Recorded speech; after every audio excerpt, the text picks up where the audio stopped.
What's going on, everyone? Welcome back to jrhikes. Let's talk gear. Now, right now, I've had a couple people reach out to me and ask me if I would do a review on the Hyperlite stuff pods.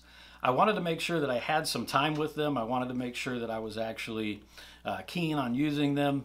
I wanted to make sure that I had taken them out and really kind of put them through the test. I took them on several short trips around Indiana, and then also I used them on the foothills and also on the very short hike that I did on the John Muir Trail. Now, these are said stuff pods.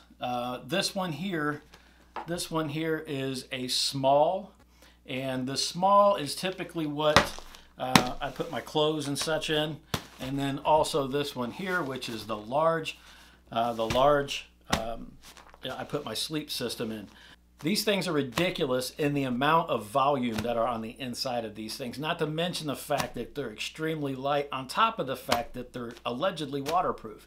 Now, maybe down the road I'm going to do a kind of a water test. I really want to see if these things are waterproof. When I did the foothills, the last day in the foothills, I got stuck in the rain. I was out there for probably a good 4 hours in a solid downpour. That being said, inside of the Hyperlite 3400 Wind Rider, I had no moisture. So my down jacket was in there. Obviously, I had my, at the time I was using my Big Agnes. I want to say it was a 30-degree bag. All of that, along with my clothes and everything, I did not get anything wet in there. But what I may do in the future, I may take one of these and actually submerge it into water and see how quick it actually works its way through and soaks the interior. But in the meantime, I want to go ahead and just kind of do a quick overview of these pods and how well they work for me.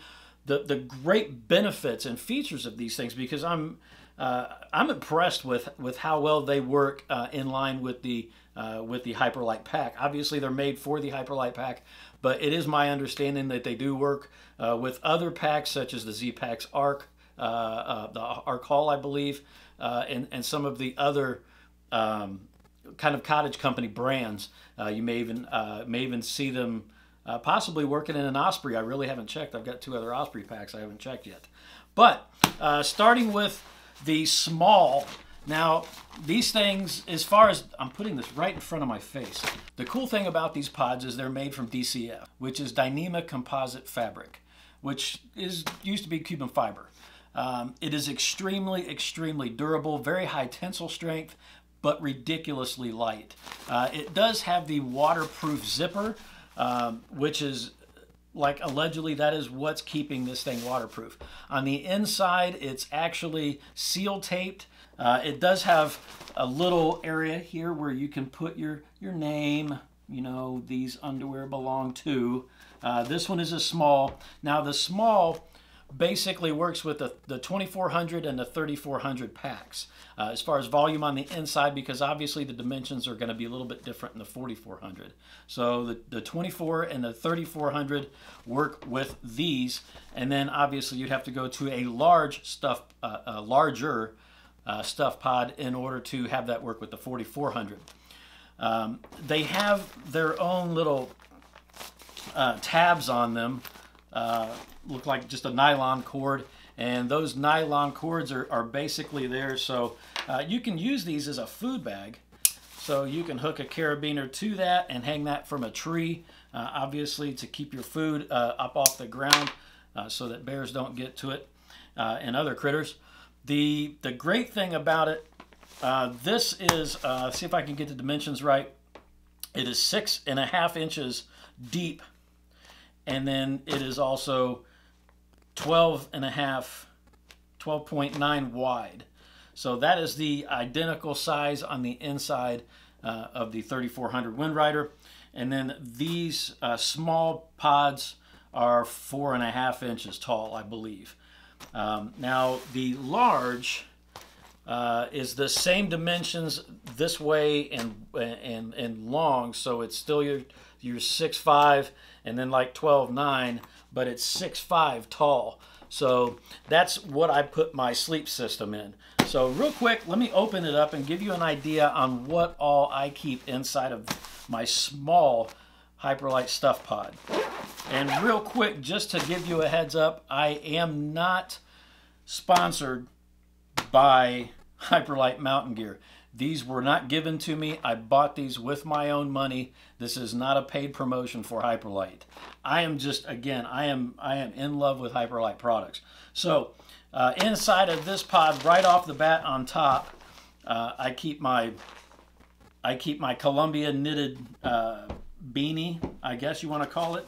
And then also I've got my Patagonia R1. So yes, right there off the top, that's quite a bit of space that's taken up. So the Patagonia R1 Columbia beanie, I've got a pair of Darn Tough socks. I've got another spare pair of no-show socks. I've got a Hyperlite drawstring bag that I keep all of my toiletries and stuff in it. So I keep that on the inside of this, and I'll explain that why here in just a second. But then on top of that, I've got my camp pants. I've got my Arc'teryx long sleeve shirt. I've got a buff. I've got a bandana. I've got ex officio underwear. I've got ex officio underwear. And that is it. That is everything that is fit inside of the small stuff pod. That is quite a bit of gear that goes inside that stuff pod. All of the things that obviously I would like to try and keep dry is going to stay inside of that pod, which to me is fantastic. And one of the reasons, one of the main reasons why I like the idea of these pods is I'm a guy when it comes to my backpacking. I want things to be simple on the inside of the pack. I don't want to have to reach in and you've got stuff strewed all over the place on the inside. If it's raining, I want to be able to open my pack. I want to grab exactly what I need, and there isn't 15 different things falling out. So in order to have my toiletries in one bag inside of a stuff pod so that when I reach in, clothing and toiletry is all right there in one pod. And then next after that is the large, and inside of that large is my sleep system. And the sleep system in here is not even crammed in here. I can still push it down quite a bit.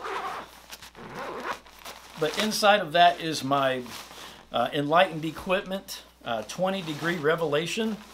So that's, look at that thing just blowing up. So that's inside of there. I also have my Nemo Tensor wide insulated pads, so that's even kind of a thicker pad that's going in there.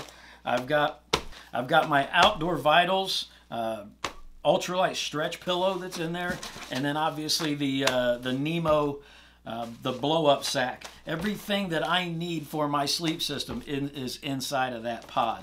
So to be able to have all of that in one pod at the base of my pack, in my opinion, you don't have to shove everything in there and it's all discombobulated in there, and you pull one thing out, you still got other things in the bottom. I know my entire sleep system is inside of this pod. Now there are other reasons in which you would have a pod for the inside of your pack. For example, one of the reasons is you might want to put your food inside of a pod. Maybe a large pod if you're going on a 10-day trip, maybe a small pod for like a 5 to a 7-day trip. So, you know, you've got those, and then again, like I said earlier, that you can just hook a carabiner to that, use your bear line and hang those up in a tree. Then also say you want to put your tent inside of a pod. So you could logistically have everything stored and organized inside of your pack, easy to get to on the fly. If it's raining, in the middle of a storm, if it's cold out in the wintertime, you know exactly what's in where. Now, I probably have no intentions of labeling each one of them because, I mean, it could vary what's going to be put inside of those pods. But the cool thing is that everything is separated according to what category of gear that's inside of it.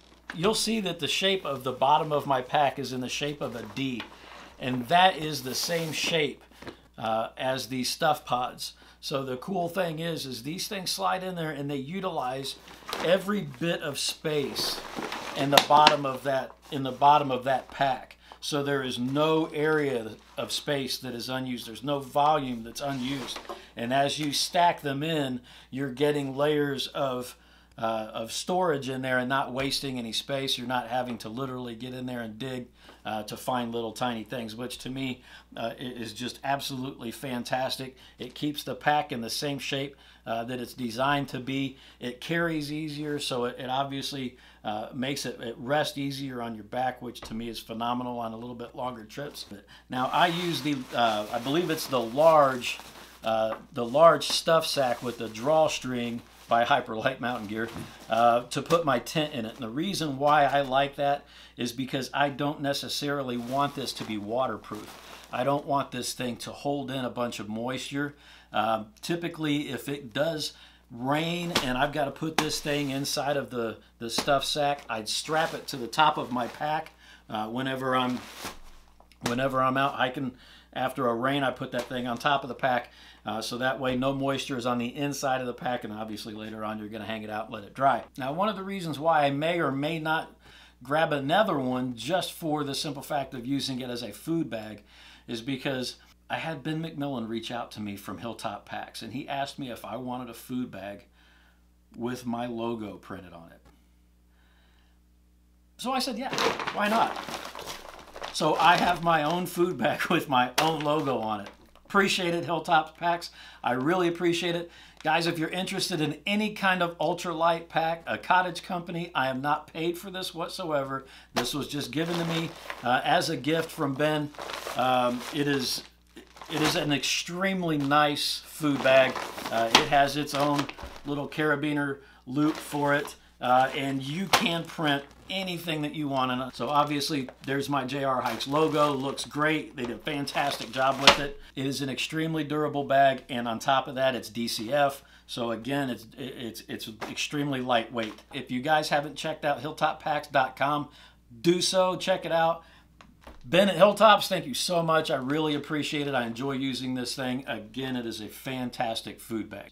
Okay, again, real quick recap. You got a large and you got a small. The small obviously is going to be things like a small food bag or your clothing bag, that sort of thing. Obviously, then you might use your large for a tent or your sleep system like I do. Then you're going to have the 24 and the 3400 both use the same size pod. And then if you have a 4400, you're going to have to jump up to another size pod. So everything is laid out really neat and nice on the website as far as navigating to which pods you're going to need. It's $60 for the large, which to me, is it a little salty? Yeah, but it's DCF. It's a great material. It's a well-constructed stuff pod, and obviously the waterproof zippers is definitely going to help. And then $50 for the small. If you're curious about the stuff pack that I was using, the drawstring for my tent, I believe that was right around the $50 as well. There will be a link to all of this information down in the description box below. If you haven't subscribed to the channel yet, please feel free. We just broke the 1,000 subscriber mark. Gave away a Nemo Tenzer. So congratulations to the winner on that. We're doing great. I appreciate everybody. I apologize that I am not the most consistent with putting videos out. I'm trying to work on that again. But again, thanks a lot for everybody that watches the channel. Thanks for support. If you haven't yet, check out jrhikes.com. My son is really working diligently on that, and it's looking fantastic. You can also see links to other social medias like Instagram as well.